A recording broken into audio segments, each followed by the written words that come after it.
You know those situations where someone was right about something and they always say like, I don't need to say I told you so, you learned your lesson, I'll be the bigger man here and not say I told you so? That's just such a load of dog shit. I'm 5'6", I'm not that big a man, so here's me saying I told you so. About like 6 months ago, maybe even longer, on stream, I went on a massive tirade about how the majority of those primitive building YouTube channels were fake. And I pulled up multiple videos to try and prove my point, and I was met with nothing but vitriol. People were calling me stupid, calling me wrong, calling me dumb idiot brain, like all kinds of insults about me not being right. Despite my evidence being pretty much irrefutable, I thought people just wanted to live in their delusion that their favorite primitive building YouTube channel was legitimate, but they're not. And a YouTuber named SunnyV2 posted a massive video that's done extremely well that most people have seen by now, which vindicates me, proving that the channels that I'm talking about were fake. There's only a couple real ones, the biggest being Primitive Technology, which I always said was real. It's the only real one that I know of, but I'm assuming there's others that I just haven't looked into enough. But the majority of them, the very popular ones, are fake. Primitive Technology Idea, Mr. Tifu, like all of these massive ones that sprout up out of nowhere, get 500 million views. They have like all of these crazy intricate things like water slides with giant giraffes and crocodile statues in there looking like a fucking mini golf course that they apparently make out of sticks and stones. All of those are fake. Obviously. But no one wanted to believe me when I was trying to prove it, and now that Sunny's made a video on it, now everybody knows that they're fake. And people have apologized to me in Twitch chat for not believing me, and I accept your apology, but still, I told you so. Now let's go through the video and go through the evidence a little bit and get a little more in depth on it. Have you seen the video debunking those primitive building videos? I actually still haven't seen Sunny's video on it yet, but I also debunked those videos on stream, and I was met like I was trying to teach teriology. No one believed me. I tried debunking it on stream because I was telling people that most of them, almost all of them, are fake, and nobody fucking believed me until SunnyV2 posted his video on it. Now I've been vindicated. But yeah, I still haven't seen his video yet. He came out with real evidence and explanation. Man, suck the dirtiest part of my ass. I came at you with voice crack, with real evidence and explanation, but you guys didn't want to hear it at the time. I brought up like 3 different videos showing the aftermath of primitive building videos where someone bought like 10 acres of property and there was like multiple locations where they made those like underground primitive swimming pools and shit, and you could actually see construction equipment, tire tracks and all of that. And you guys were like, no, those are just naturally occurring jungle tire tracks. Like, I came at you with evidence and you still didn't believe me.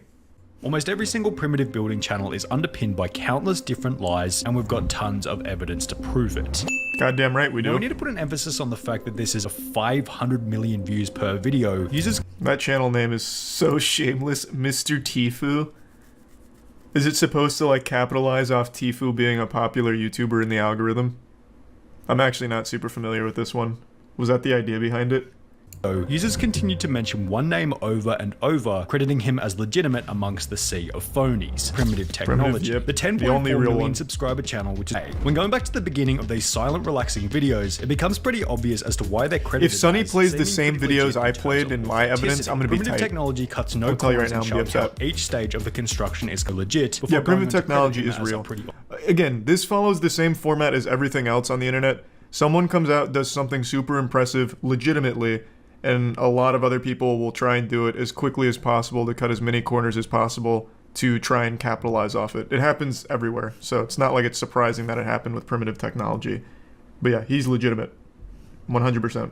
Or blue. And it's a weird blue colour. Why is it so blue? Probably because they're probably spilling dye in or something. There's no reason for it to look so blue like that. Are they really creating these structures out of mud and sticks? Well, when you do a little bit of research, the answer to this question is most certainly no. The best evidence for this is found when— I mentioned this as well. In all of these videos making these elaborate, luxurious pools in the ground here out of nothing but sticks and elbow grease, they have like the bluest water of all time. And they're supposed to be getting this water from like nearby rivers or springs that they bring back to their location using like hollowed out logs and making a network out of that. But that's just a bunch of fucking baloney. So in the rest of the video, you'll see the cameraman even mentions that they just bring water themselves and put it there.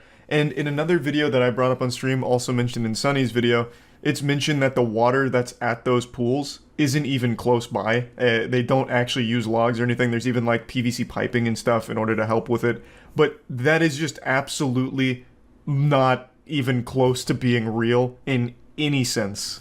Frame they're in an 8-foot deep trench. Now, if they're digging this deep with sticks, how are they avoiding large rocks and potential tree roots from, you know, the massive line of trees seen just behind them? Are they being assisted by large machinery? Well, no, we'll get to they're that just in a very little bit, strong. but first, let's focus on the clip where a guy in a white t-shirt can be seen working on a project in the background. Yet, if No, that's just their cameraman. He's also using sticks over there in order to whittle out just a little stubborn branch is all.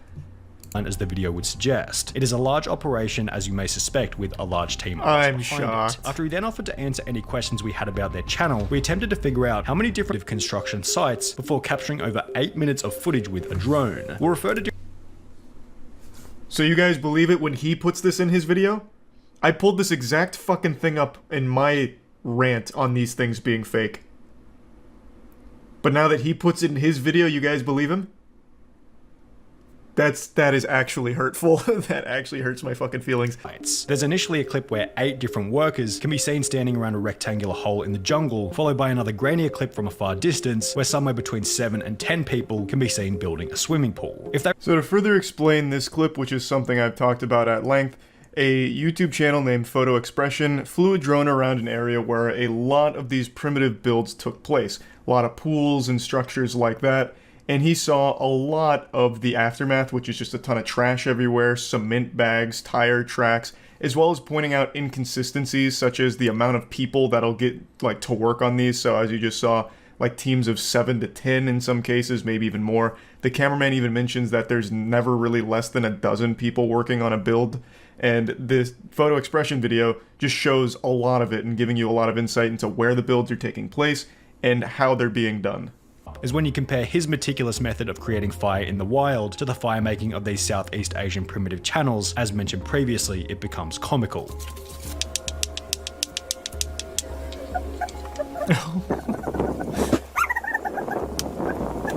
They slap a couple of rocks together before beginning an explosive Well, they just have fire on better large logs rocks. with no kindling whatsoever. John Winnon draws a big circle and begins to dig it out. Only in the next frame, suddenly there's spray paint on the ground that they forgot to rub out. Additionally, on the wall of the hole, these long smooth cuts can be seen which are completely incomparable to the cuts being made by the stick. No, he's Well, using a there's bigger stick reason for those. this. Turns out Obviously. spray paint marks weren't the only thing that they forgot to rub out, as in the minutes that Tire follow, tracks. excavator tracks can be seen here, Yep. here, and here. So now you guys believe these are real tire tracks? Interesting. Weird. You guys just think I'm some kind of big fucking bumbling idiot who doesn't know what fucking excavator tracks look like. However, was that they forgot to take the actual excavator out of the top right hand corner. According to the email sent to us by the I didn't cameraman even- on one of these channels, I'm not gonna lie, I'm pretty sure I pulled up that same video and even I didn't notice the actual excavator was there. Yeah, well, you know, I hit more times than I missed in my evidence. But that would have been a really compelling piece for me, I think, I'm not gonna lie. the initial boring process, whilst incrementally we film the builders doing superficial works on the I whole. would have never The video imagined in it which was the excavator this can be seen in big of plain an sight, industry, then though. goes on to strangely display the collection of concrete from a river, which is the exact same clip reused from the previous video. Now, why would they reuse the same clip twice in 2 different videos? Well, it's because collecting concrete from a river is completely and utterly bogus. Concrete doesn't grow in a river, according to a civil engineer who had commented on one of these. I will fully admit, I never really stopped to think about the gathering of concrete. To my stupid little reptile brain, I assumed that you could get something that resembled concrete using river minerals and dirt and mud and shit. I never realized how outrageous that was until Sunny V2's video on it, so I think that would have been a strong point for me to have made, but I was too stupid to make it, so I'm glad Sunny shed light on that, because it absolutely slipped by me. And I think it's important to note that even though it is clearly confirmed these are all fake except primitive technology and maybe a couple others, it's not going to affect them. People are still going to watch even knowing that because they just watch it for that comfort feeling like, oh, this is so satisfying. Oh, look at how cool that giraffe in the pool is. So it's not exactly going to hurt them, but it's at least nice that people will now finally know for sure that this shit is fake. and stop trying to pretend that it's not. The WWE of primitive building. Yeah, honestly, at this point, I would go like full-blown showmanship here and just make it really entertaining. They should have storylines where like there's a rival builder, like an evil construction man who comes by and tries to like tear their house down or something that they have to fight.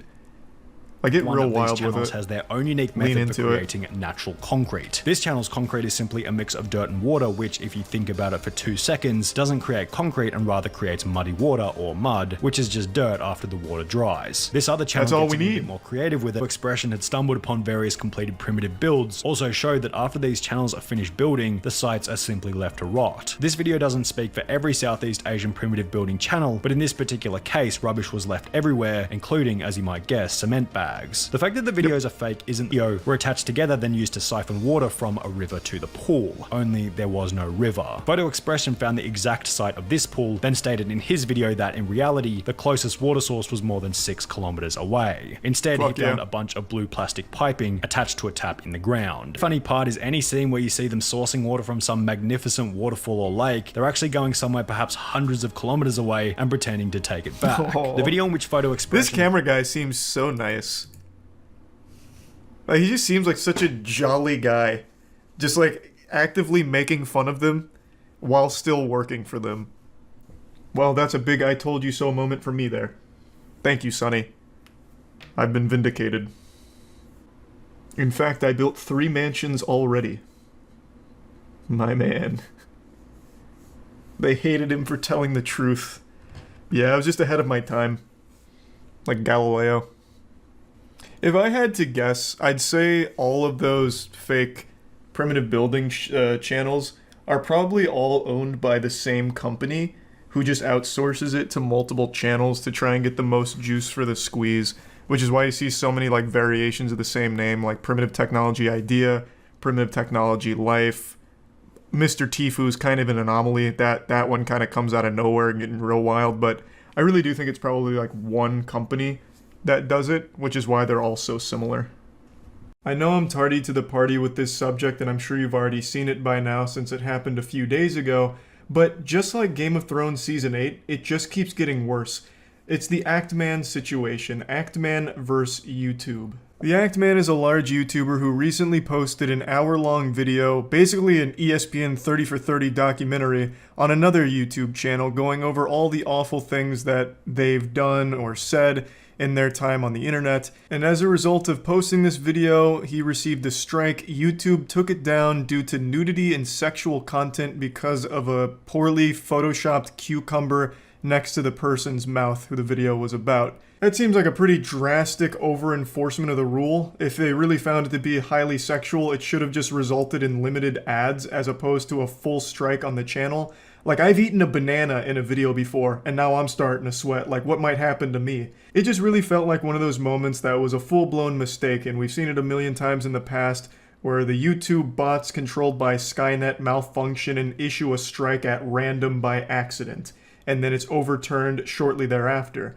However, the appeal was rejected within, I believe, 30 minutes of the Actman submitting it, a manual rejection, which means someone with a pulse supposedly looked at it and still said, yep, that shit's staying off the platform.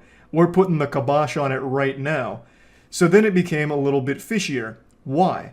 The reasoning just doesn't make any sense. It's not like he uploaded Mr. Hands or 2 Girls 1 Cup in his video. It's a tiny, tiny, tiny piece of an hour-long video that had something that is slightly sexual and by all definitions pretty inoffensive. Almost no one's gonna look at that and be like, holy shit, cover your eyes. Oh my lord, he's going too hard. He's going hog wild out there. It's just not the most sexually explicit thing in the world. Even if they're going full Weenie Hut Jr. mode here, it's still pretty tame by those definitions. Like, it just didn't make any sense. I also think this highlights another shortcoming YouTube's had since the beginning of time, where if a single minuscule piece of a video is a problem, they strike the whole video. They take the whole thing down instead of just letting you yourself remove that piece, that insignificant little piece, that 2 or 3 second little problem zit. Why not just let the creator pop it? YouTube has a built-in editor where you can take things out. So why not just alert the channel like, hey, the video is fine, but there's this one part that's a problem. If you want to keep it in, it's going to get age restricted or you're going to get a strike, but you can take it out and nothing will happen. We're letting you know you have 1 week to take it out. Every single channel would elect to take it out. Like in Actman's case, if they just told him the cucumber Photoshop thing is a problem, I'm certain he would have used the editor to just take it out of the video. Problem solved, and then there's no issue. And that saves YouTube a lot of trouble as well, because that completely avoids the ensuing shitstorm. Why not just let us use the editor to take out the problem? It's something that I also pitched to Susan, the CEO of YouTube, when I talked to her, and she thought it was a great idea, as did the policy head. That was 2 years ago. When is it coming? But anyway, in his anger, he turned to the dark side and committed the sin that every YouTuber is guilty of. He went to Twitter to start a shitstorm, to finally force a real answer out of YouTube, to finally get an actual response and real action from the company. But unfortunately for Actman, he ended up with YouTube's cucumber in his mouth. They responded to this by age restricting 2 videos of his that were completely unrelated, and then just hitting the speedrun any % record for appeal rejections by slapping it down in 30 minutes. So, needless to say, the Twitter action wasn't super effective for Actman, but this was only the beginning. Because as of 2 hours ago, YouTube wasn't done huffing and puffing, they blew his whole house down. They demonetized Actman's entire channel, leaving him ineligible for future monetization. This is essentially being fired from his job, all without ever getting a single explanation as to why. It just happened. So this seems like a complete failure on YouTube's part here, and everything that resulted after the initial strike was done in pure pettiness. There's one more thing I'd like to talk about, and it's a little unrelated to the exact Actman situation, but it has to do with the way YouTubers get YouTube's attention directly. As you've noticed throughout the entire history of YouTube, every time there's a problem, people go to Twitter to talk about it, and vent about it, and tag YouTube in it. And the reason for that is because for most channels, that's the only means of getting a response from the company. Do you know how fucking pathetic that is? To have people like Actman, who are essentially employees, having to go on Twitter and publicly whine about their boss? That's so demoralizing. Having to grovel at their feet, cry and beg for just a little scrap of information as to what's going on and if they can lend a little hand to fix a problem. That is just the worst system of all time. But that's the only way most YouTubers have any access to the company. And it seems to be the only efficient way of getting things solved. And I'm guilty of doing it too. I've gone on Twitter to take a fat dump Baruski on YouTube for something they fucked up on. Because I try every other alternative going through all of the proper YouTube channels, but it never leads to solutions. The only thing that does is by making a big hubbub on Twitter about it. It's just so pathetic. No YouTuber or anyone wants to be publicly whining on Twitter about a problem. They want it to be fixed behind the scenes, and YouTube shouldn't want it to be a big problem on Twitter either. The Actman shit has been trending for like 12 hours now. It's like the #1 trend in the world.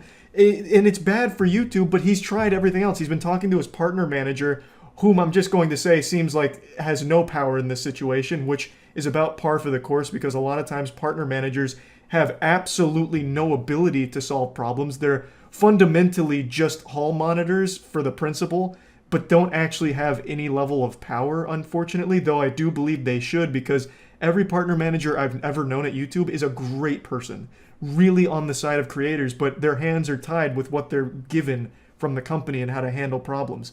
So the only thing YouTubers can do is once they exhaust their partner manager, if they even have one, and once they exhaust all the official channels, all they can do, the only thing left, is to make a big deal about it on Twitter.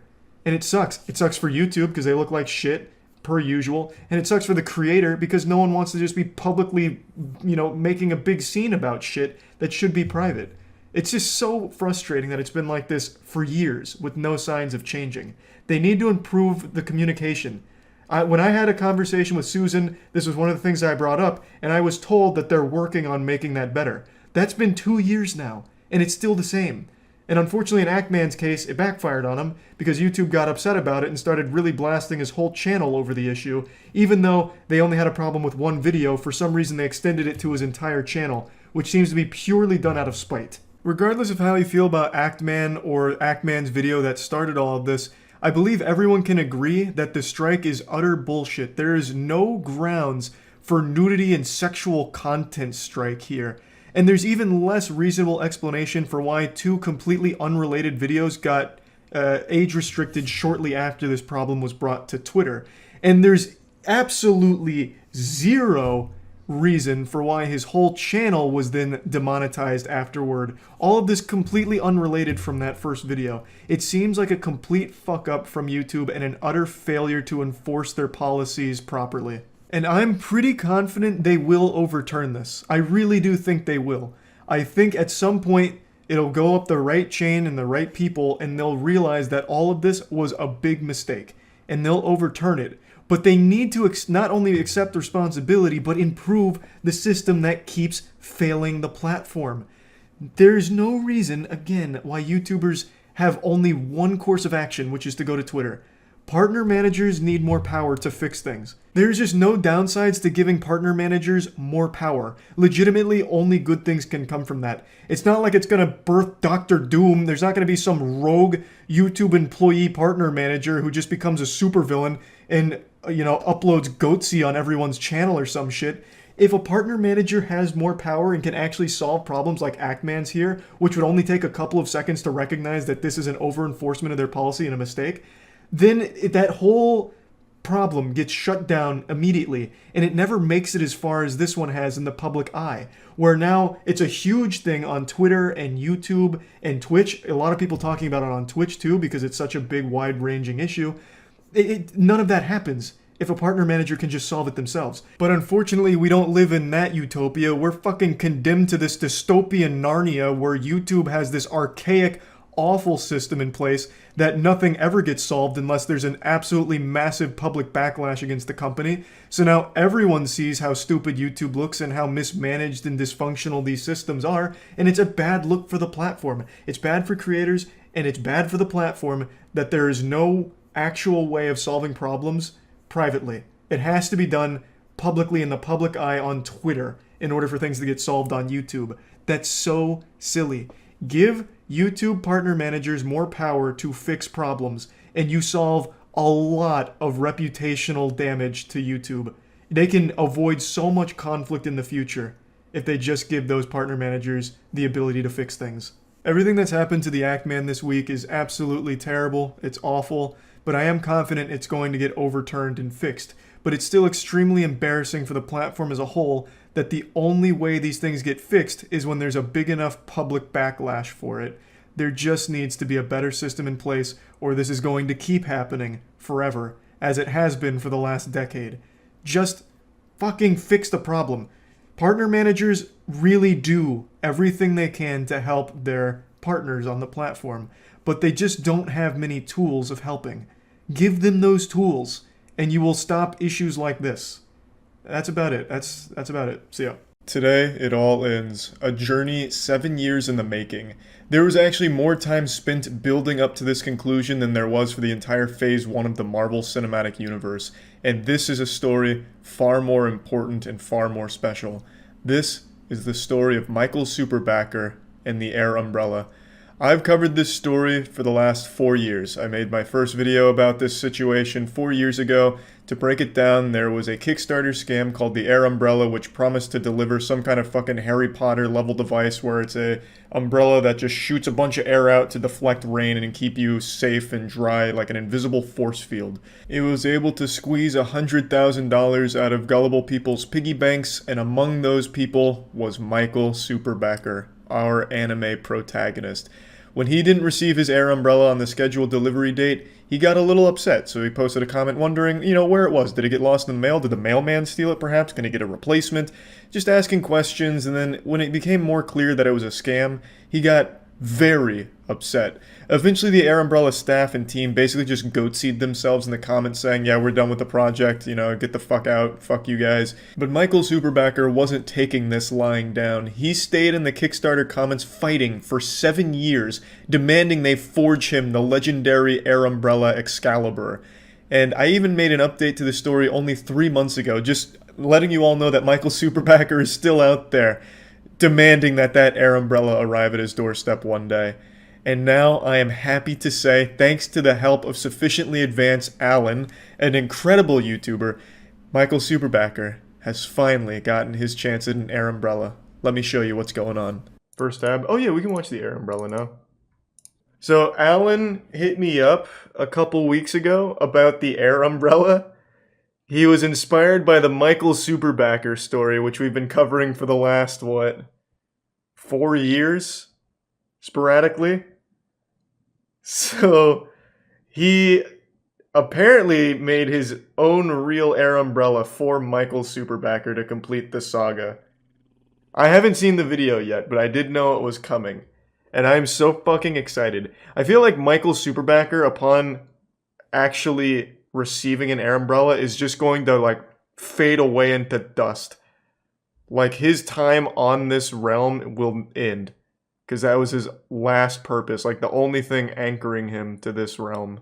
More on them later. Kickstarter Oma, and Monopoly. is full of scams. Allegedly. I mean, look at these real No. useful products. For You've got sure. A laser razor. Not allegedly. You've got a coolest Very cooler. much so. You've got whatever the this thing is. This air umbrella shelters you from the rain. Yeah, using baby. A powerful stream of air. No, seriously, what the hell is this? It's a CAD model of a stick? How did Yeah, it's 825 people fall tampon, for this? kinda. What is this guy doing? He's zip tying Hitachi a wand. stick onto another stick? Nothing is going on. What is this montage? No, you don't The talk. air I am umbrella talking right now. Is currently in the stage of research. There's and some development. Sam and Moza. Research D's nuts. Campaign. And I'm seeing a lot of them from one Yeah. guy, Michael Superbacker. That's the boy. 238 of them are Michael Superbacker. That means, on average, he has left a comment here every 10 days asking where his air umbrella is for the last 7 years. This is He has actually done that, so a little heads up for anyone unfamiliar with the Michael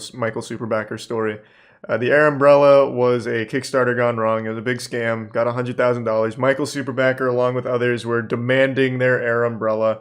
And they all try the same thing everyone that's going through the stages of denial try, which is invoking the Kickstarter code of we are owed a refund. And when that didn't work, Michael started treating this like his sailor's log. It became his diary. So he's written on the comment section of the air umbrella so much. I've learned so much about Michael as a person just through his comments on that Kickstarter. It's so good. It is one of the most interesting pieces of internet lore. maybe we'll get an extra present/reward. Smiley face. If This only will be he the last knew. smiley face Michael ever commented on this page. A few True. months go by and Michael starts having doubts. It said a December delivery. It's January 9th and I haven't received my umbrella yet. Thanks to the Are resub they sim. already sent out? Where the is my money? Where the There he is. Pretty much the only person left actively leaving comments on the page. Standing Hello? atop that I've pile been of literally corpses. asking the mailman every day. Is it here? Is it here? He just looks at me with a sad face. Please send my product soon. Thank you. He's Oh, so, I love Michael. That brings us all the way to this year, 2021. 1 week ago, day 2582. The search goes on. I want to make Michael Superbacker a real working air umbrella. And I'm not Yes, the only one what who's a saint. journey. Michael is a man of focus, a force of nature so powerful not Oh, even the air yeah. umbrella I'm can flattered. stop him. Charles White is the only person who I'd call a Michael Superbacker expert. Hello? Hey, Hey, Charlie, thank you for taking the call. We're doing this interview in a van. that sounds fitting for something like the air umbrella, really. What? I like to imagine him as just this mysterious air umbrella spirit of vengeance. The reason I'm calling you is I want to try and make Michael Superbacker a real working air umbrella. That's so fucking cool. I think it's like that last piece of his identity. Like, once he gets it, he will be whole. I sent Michael an email, and I messaged him on YouTube. And I He's a tweeted Prime Atlas. over a period of 2 months with no response. It's time to get serious. The Michael Superbacker YouTube channel has 0 He hired a videos, but private does have eye. featured channels. He's been commenting on my channel for the past 2 years, so I did recognize his logo. Is he talking about Wait, the air what? umbrella on your channel? No, Hold on, what? I didn't know that. This is so thorough, Alan. He really went full Sherlock Holmes on this case. Who does he like on YouTube? Audrey. I can find her. And using Audrey, I can get to the source. Maybe the like, I got 1,000 subscribers without posting is kind of a flex. He was the first comment on one of your videos. First, Happy New Year, Audrey.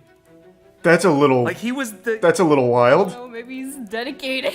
Michael Superbacker won't reply to me, but he will reply to Audrey. Would you be willing This is to genius! follow him back on Twitter Fuck! for me so that you can send him a DM? On October 4th, Audrey DM'd Michael Superbacker this message, and as of the publish of this video, he has yet to respond. Man, what the fuck? What? Michael Superbacker, wherever you are, whoever you are, I will How did that hunt not you, work? I will find you, and I will give you an air umbrella. We're gonna crowdsource this. If you know someone who might know someone who might know someone who might know who Michael Superbacker is, show him this video. This and is Michael, amazing. when you see this, leave a comment right here on this video so we can all confirm, and I will finally send you your air umbrella. So I tried really hard to find it because I'm pretty convinced Michael Superbacker did send me an email at some point, which I responded to and never got a response back from. I feel like maybe Michael Superbacker is a hostage and he's only allowed internet access in like brief moments of recess, like very sporadically over the last 7 years he's been able to use the internet, and he spent the majority of that time commenting on the air umbrella post as maybe a cry for help. Maybe if you went through all 238 comments he's left and like take the first letter of each comment over the 7 years, it like spells out his location, longitude and latitude or something. But I'm almost certain, though I couldn't confirm it, that he did email me once. So I know he is like a living, breathing person. He's not like Cleverbot. Not that that's helpful to the search, but I'm almost certain. Well, that was easy. Well, that search didn't take long. He was probably the first comment on this video. I've commissioned what is probably the closest thing in the world to what the Kickstarter promised to deliver. Can we try it out? That looks pretty good. I'm gonna be a man from the future. It's just a leaf blower. Lay it on me! Oh yeah, okay, that didn't work very well. Keep going, it might work! Oh no, I can't believe it didn't work. But that's when Simone came up with a brilliant idea that was really Thanks, obvious Prime Jordan. in hindsight. Hope you like it, Robotic. That's much better. Let's see how well this works. Oh!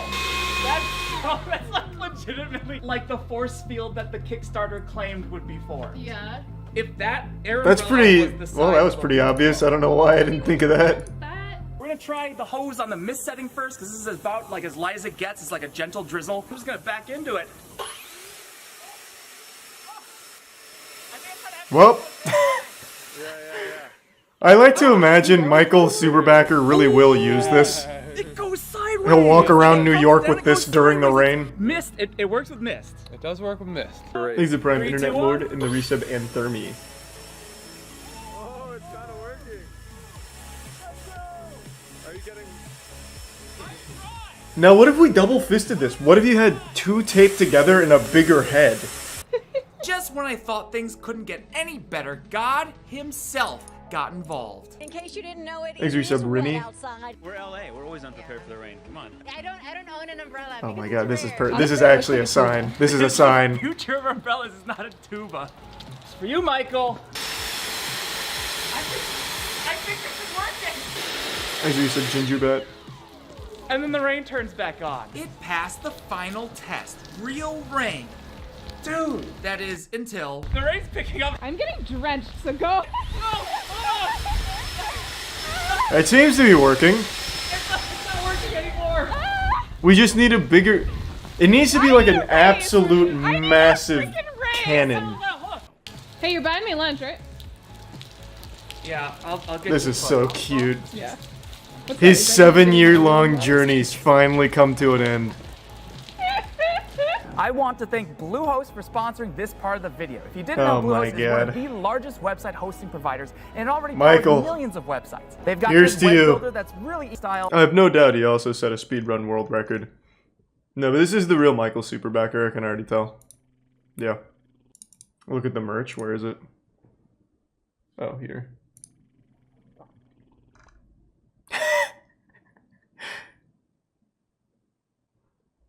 Gotta strike while the iron's hot.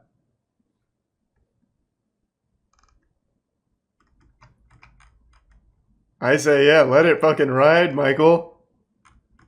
He's trying to get his money back. Well, yeah, but now he's got an air umbrella. It only took them 7 years, and they changed manufacturers.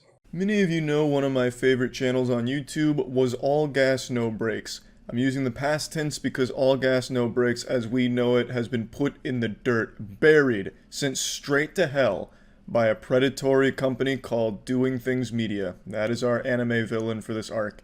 So just to give a brief background on everything, All Gas No Brakes is a channel fronted by Andrew, who's probably the last great journalist. He is the final raid boss of beautiful journalism. He goes to the goofiest conventions and meetups and puts a mic in front of them and a platform to just express their deepest inner thoughts. A lot of times they come across like actual lunatics right out of a fucking asylum, and then other times it's actually pretty informative. Andrew's microphone is like a Millennium item from Yu-Gi-Oh! Like, this shit is an actual magical item that somehow draws out the crazy from anyone he puts it in front of. It's so fun. Like, he'll go to Talladega and he gets like 40 people that for some reason are all talking about butthole. It's incredible. Everything Andrew posted on All Gas No Brakes was gold. I've been a huge fan of the channel for a long time, and seeing him blow up over the last year or 2 years has just been really great because I think he truly deserves it. But what he didn't deserve is what Doing Things Media did to him. Just like a bidet, they cleaned his ass. You see, when Andrew was just a young man, a brand new Boy Scout to the internet, Doing Things Media gave him an RV and $4,000, and from that point forward tried to control his entire fucking life, like the puppet master pulling his strings. They wanted their dick into every single one of Andrew's holes. And recently Andrew made a post on Instagram saying that he no longer makes any money from All Gas No Brakes or the Patreon, so he has really no affiliation with either of those anymore, as those both seem to be controlled by Doing Things Media.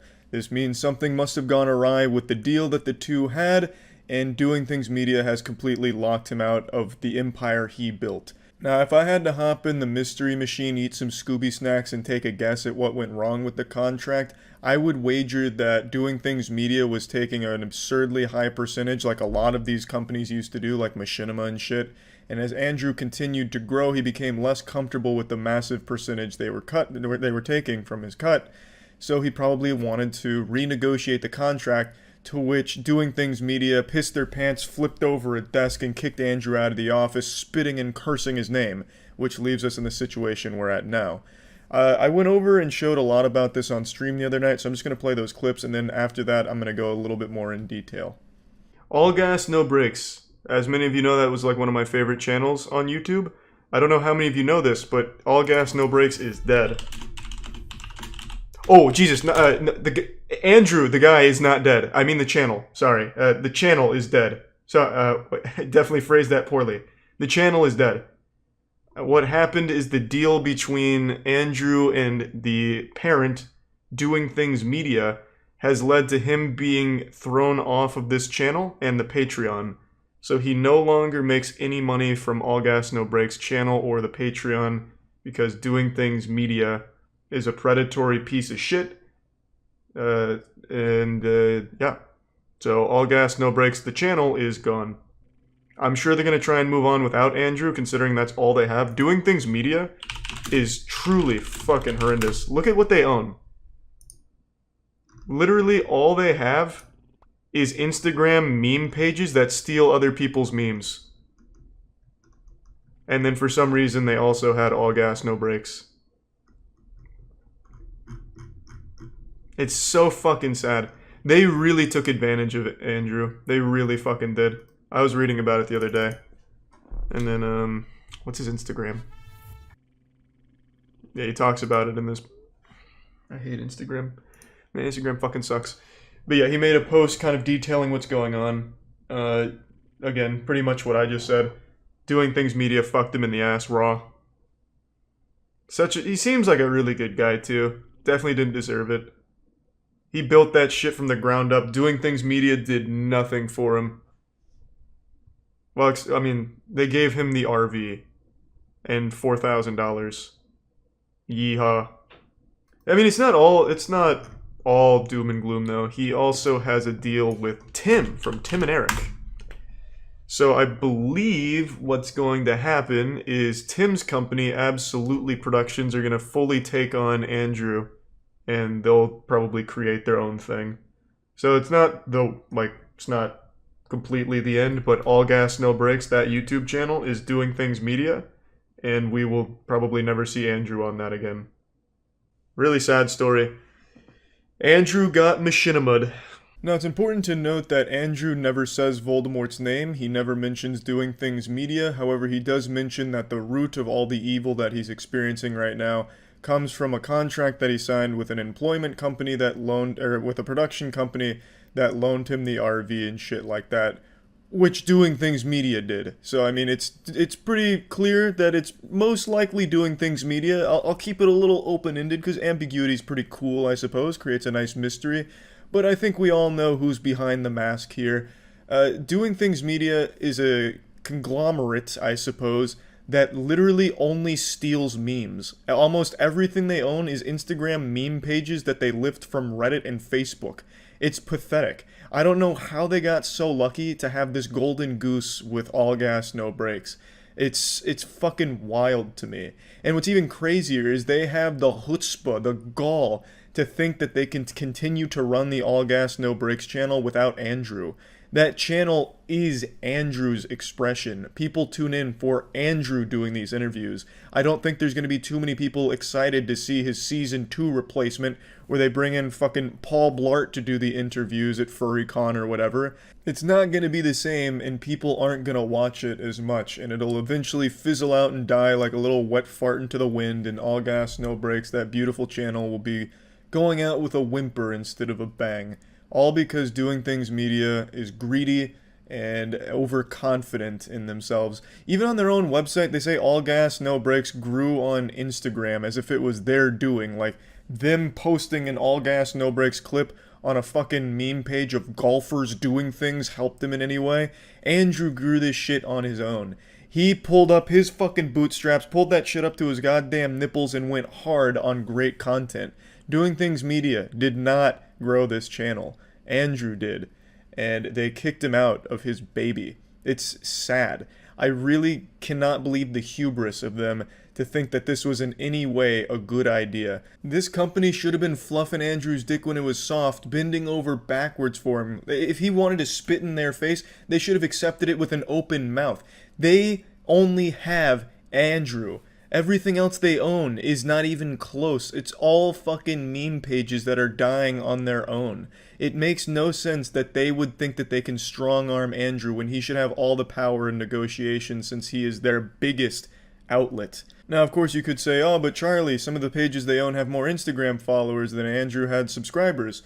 But there's a big difference between an Instagram follower that doesn't engage with your content, where like on fucking golfers doing things you have 200 likes on the newest post and shit like that, versus a massive YouTube channel pulling in millions of views per video. It's not comparable at all. Andrew, on every single one of their things I looked through, is by far their biggest. And for some reason, they decided to try and slap him around a little bit, and it didn't work. Andrew is no longer associated with it, and I don't understand how Doing Things Media thinks that they were in any way doing a good thing here.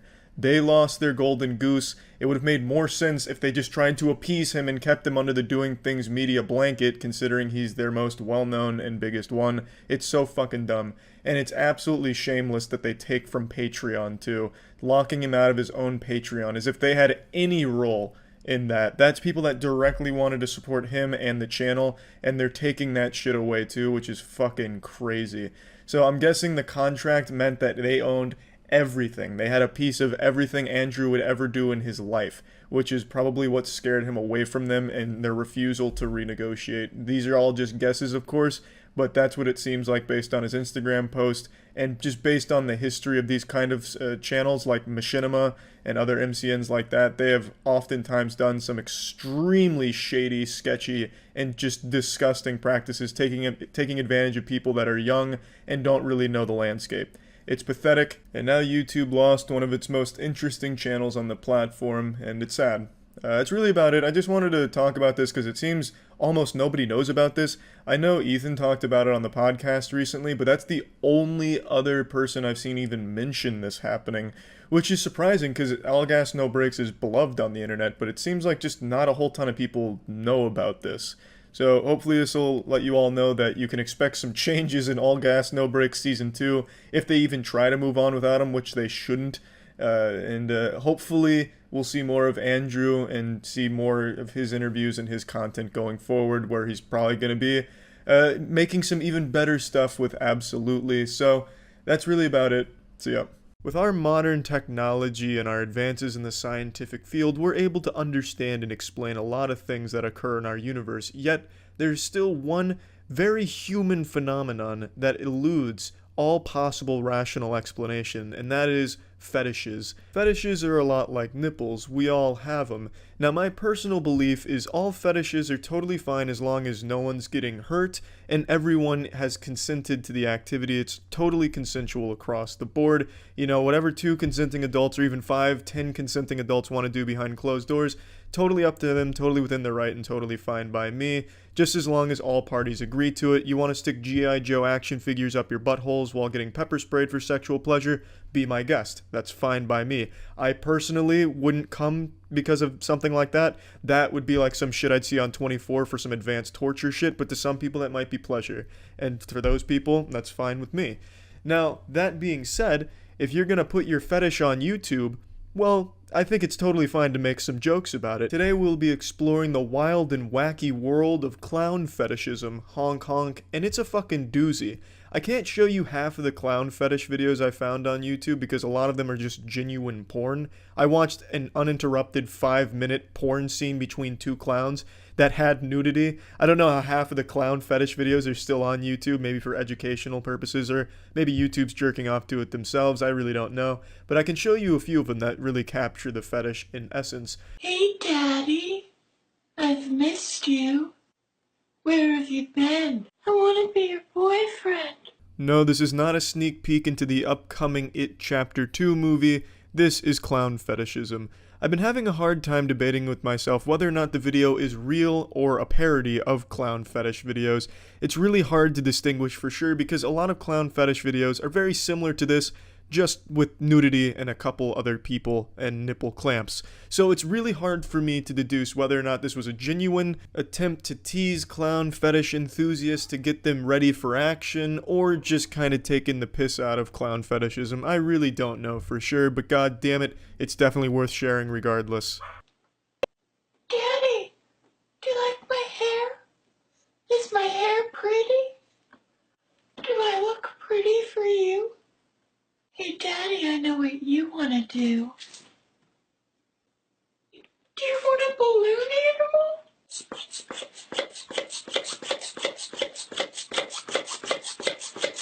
This guy's looking like the kind of birthday clown you'd find on Fiverr. Like if you were really trying to save money on your child's birthday, you'd hop on and hire this guy to go perform. He's looking like an alternate dimension Ronald McDonald who suffers from a crippling meth addiction and who has also just been defeated once and for all by the Hamburglar. I'd also like to say I really appreciate the voice he's putting on for the character. It really takes it to the next level. He sounds like a squeaky door mixed with a little bit of Alvin and the Chipmunks. I just wanted to remind you how beautiful you are. Well, if you haven't filled your pants with cum yet, it's probably safe to say that you don't have a clown fetish, but I'm no expert, so I'm going to keep exposing you to these Rorschach paintings, and maybe you'll start seeing more clowns and more sexual awakenings within your own body. This next one is just from another clown fetishist, and she actually does something different. Her whole channel is based around clown fetishism. It's called Coulrophilia, I believe. I'm going off memory, but I'm pretty sure it's Coulrophilia, because the fear of clowns is coulrophobia, I think. I could be totally fucking wrong. That might be like the fear of League of Legends. I honestly have no idea, but I think it's something like that. And her channel is based around that and talking about clown-related material. Oh, well, don't mind if I do.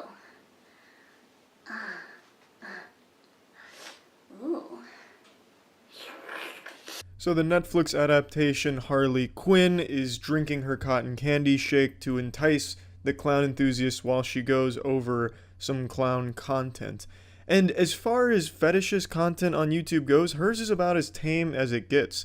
She just reviews clown shit while in clown fetish getup for most of her videos. If I scrolled 2 videos under hers, I found someone in full clown getup spanking bare ass cheeks with a university textbook. So, as far as fetish content goes, that's about as tame as you're gonna find. But if you're looking for fetish content, you're probably not looking for tame, you little pussy. You're probably looking for some off-the-wall, wild clown shit, aren't you? Well, don't worry, I found something that I can kind of show snippets of. So here. Sort of a kinky clown. And he's like, oh, what exactly does that mean? Are you doing anything illegal? And I'm like, no, I'm not doing anything illegal. But, you know, just kind of kinky, weird stuff, Dad. Beefy.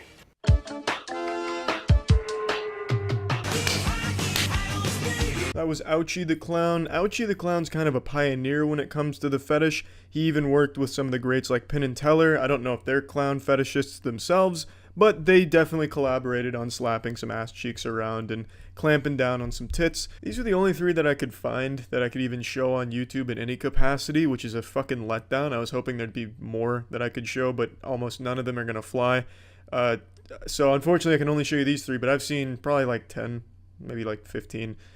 No erections, so I don't think I have a clown fetish, but I guess you never know, maybe I haven't met the right clown. But I actually hypothesize that clown fetishism is going to be on the rise in the next year or so, because the clown emoji is so widely used all over Twitter and the internet in general. It's the newest big internet trend or meme, you know, here's your clown card, you left your clown shoes, clown clown. So, you know, you never know. Maybe it's a sexual awakening across the globe, and maybe clown fetishism will become the new norm. It'll be weird not to fuck while dressed as a clown. You never really know. It's just a theory, a game theory. I just wanted to showcase the fetish. That's really just about it. So yeah. Yesterday, YouTube lost one of its most interesting channels, Unus Annus. The death of Unus Annus was like the ending to the Iron Giant movie, where the Iron Giant flies into space and intercepts a missile, sacrificing himself as everyone looks on in admiration and horror for what he ultimately did. And I can't really say the death of the Unus Annus channel was an untimely death. In fact, the death was right on time. For those that don't know, Unus Annus was a channel and project started by Markiplier and Ethan, Crank Gameplays, where they would make 1 video a day every single day for a full year, and then after a year, at exactly 1 year, they delete the entire channel, erasing every video from the internet, and to my understanding, taking down re-uploads of the content, but not like evil like the DMCA where you get your entire Twitch channel banned if you hum 4 seconds of a Billie Eilish song. They take down the re-uploads because it defeats the entire purpose of the channel if it all still lives on post-mortem. So it really is kind of scummy to re-upload the shit knowing full well the purpose of the channel is to have the videos erased after a year, so that way the content only lives on in the memories of people that watched it while it was live. So I can absolutely respect the decision to take down re-uploads because it does spit in the face of the entire meaning of the project and puts a big hemorrhoid right in the Unus Anus of everything. Now the content that Unus Annus was posting wasn't like low effort shit. It wasn't like they played Minecraft for an hour and a half one day and split it up into 10 parts over the course of a week and a half or anything. They did entirely original ideas every single day, and some of them were some like really big scheme projects where they set up an entire like fucking haunted mansion and escape room, and just really interesting ideas and content that they were able to produce every single day for a full year, putting so much effort and so much into that channel, and then at the end of it taking it all down. That takes a lot of strength and some of the biggest fucking dicks I've seen in a minute. The channel had over 4.5 million subscribers, every video was easily over 1.5 million views, and even still, that didn't sway them from their goal. They wanted to create this very unique project, and they stuck it through till the end, doing everything they said they would do. They did a live stream last night for 12 hours, counting down the end of the channel. They had over 1 million people watching it. It was a really good live stream, looking back on all the memories, just going through the entire year in rewind one more time before ultimately taking it all down. It was an extremely interesting live stream. I didn't get to tune into a ton of it, but only like 3 hours in between me getting unhealthily addicted to Demon Souls and playing that on stream for like all day. But when I was tuning in, I really enjoyed it, and I got to catch the ending of the stream, which all of it just was great. Like, the whole project, I think, was something truly interesting and fascinating. I was honestly expecting them just to come on the live stream and just goatsy themselves in front of everyone and just say, you get fucking pranked, nerds. We're actually just going to keep posting. We're not deleting the channel. What are we, idiots? You know, just something like that. But they really did follow through on everything, and I think it's all the more special because of it.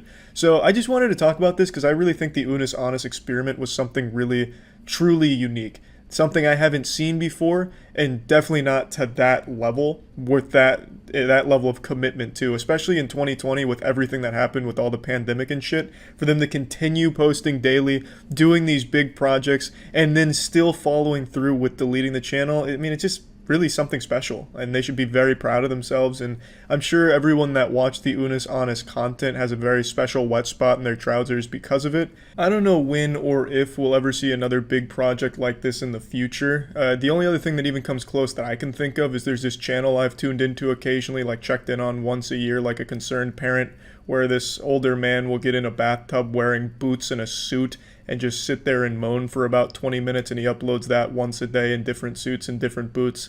So, I mean, it's kind of similar to Unus Annus in certain respects, I suppose, but I just don't think I don't think it has what it takes to reach the level Unus Annus has and made such a profound effect on so many people. Maybe I'm wrong. Maybe Suit Boots Bath Guy will pull it off. But right now, I just don't know if we'll see another big project like this that can compete with what Unus Annus was able to do here over the last year. So I just want to give my goodbyes to Unus Annus, the factory of fucking bangers. I'll toss some flowers on the grave and pour some Fireball whiskey on top of its tombstone.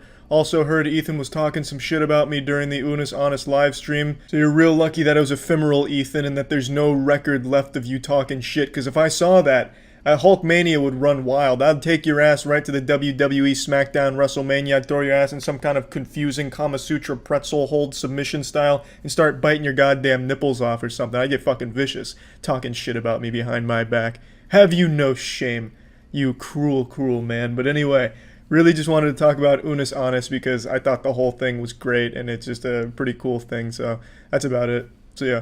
Weird fetish videos are a lot like Tony Hawk's Pro Skater 3. Absolutely fucking gnarly. I'm always fascinated by the amount of bizarre fetishes that I can find on YouTube, and today I found a great one. This one is a pie in face fetish. I think that kind of speaks for itself. I don't need to explain exactly what it is. However, God, I don't think you're prepared for just how fucking amazing it is. Let's just get right into this sensual action. I hope you all got a condom on, because you're going to be blowing some fat loads here. Oh, I bet that you will never guess what we're gonna do today. I wouldn't be too sure about that claim right there. I wouldn't bet on that one. I think I could venture a pretty accurate guess as to what will unfold here today. You see all these pies in front of me? Oh yeah, I see them. I haven't taken my eyes off those pies. Ooh, you just pointed at my favorite pie. Getting excited, aren't you? Mm-hmm, yes. Don't laugh at me. Don't laugh at me. What the fuck? Every single one of these pies is going to be smashed into my face.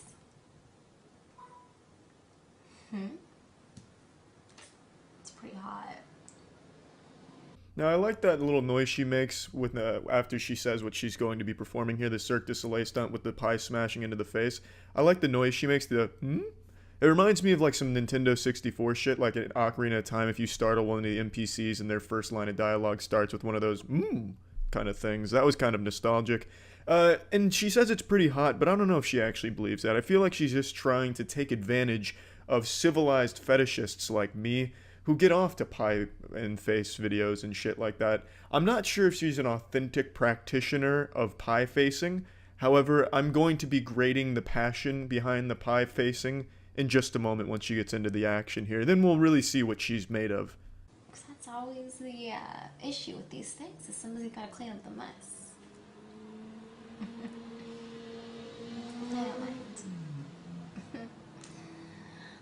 I don't know who the fuck is drag racing outside, but they are hauling some serious ass. I guess she's doing this on the set of the new Fast and Furious or something, or maybe she's at like a Formula 1 race or something, but that man was really pumping some dick out there in that car.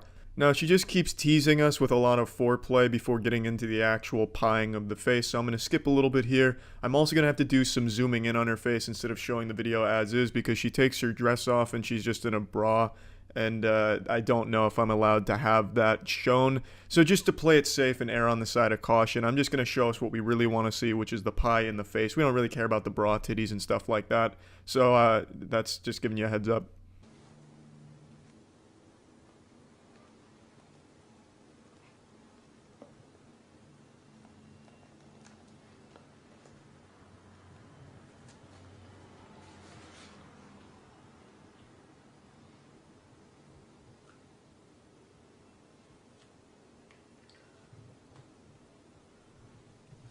Now that honestly was textbook form right there. Beautiful execution. You couldn't have planned it any better. That was a beautiful pie and face maneuver. I will say I'm a bit disappointed in the quality of the pie, especially on the paper plate. Just seems very low effort, kind of haphazardly thrown together. Not a whole lot of preparation. Not even using actual plates. I'm going to have to deduct a few points from my score on this one as a judge. But overall, not bad. It gets the job done. I masturbated and got off when I first saw this on that first pie. And just look at her face. It's clear that she does love this. She has a very clear love of the sport for pie facing. It's the face of euphoria right there. It's fucking horrifying. It really looks like in the Bleach anime when Ichigo is first becoming a hollow. It looks like that fucking mask. Let's get on to the next pie.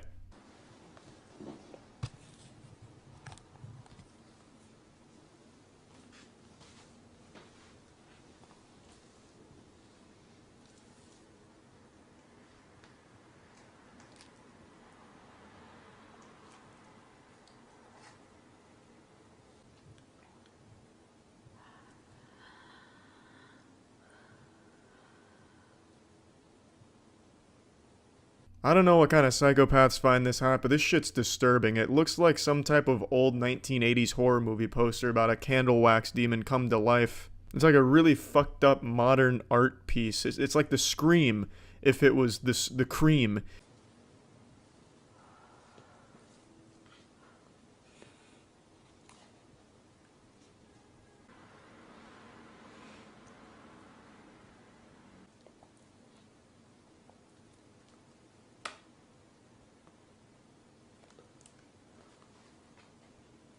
Craziest shit about this shit is there's an actual cameraman here. It's not like her doing this to a static camera in her own comfort, privacy area.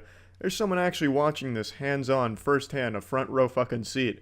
Hats off to that hero for not laughing or being grossed out or ejaculating. I mean, any of those could have happened here. This is a fetish after all. It's a very peculiar one, but you know what? Honestly, I'll give you my stance on fetishes. There's some real weird ones out there, but as long as no one's getting hurt, I don't give a shit. Whatever you're into, go for it. As long as no one's getting hurt, totally fine by me. This shit, totally fine by me. And god damn it, does it make for one spicy, beautiful disaster of a YouTube video.